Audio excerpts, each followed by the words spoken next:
Малешевијата дава инспирација и енергија на познатиот македонски академски сликар Петар Попчев, кој се враќа веќе пети пат да твори во ова уникатна и недопредна малешевска природа. За него Берово е како малите италијански познати туристички места, но тој секогаш Малешевијата ја става на прво место. Овде буквално, ако јас во Скопје работам 8 сати, овде можам 15 да работам и да не се уморам. Значи, не само инспиративниот дел, туку и кондиционно може човек овде да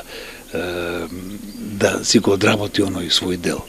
Освен академскиот сликар, во Малешевијата празничниот викенд ке го поменат и гости од Скопје и од сите крајви на Македонија, но традицијата на бугарските туристи продолжува и за овие празници. И за великденските празници имавме доста голем интерес, речисицел капацитет ни е полн. Исто така имаме најава и за правомајските празници. Со тоа што временските услови нели се пофлошија, ни падна и снег, мислам дека задоволува 85% пополнеста на капацитетите. Како и да е, веќе во беровските ресторани се подготвува традиционалната малешевска храна, која туристите најмногу ја сакаат.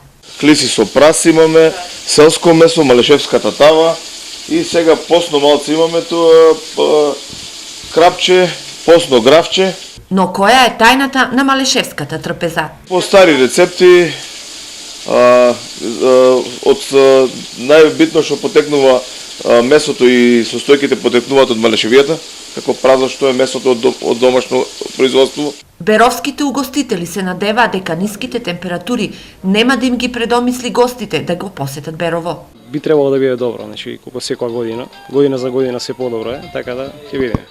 Освен за великденските празници, беровци се подготвени за првомајските. Капацитетите и за првомајските празници се полни, а собствениците на вилите и угостителите тријат раце и очекуваат празниците да најават богата туристичка сезона.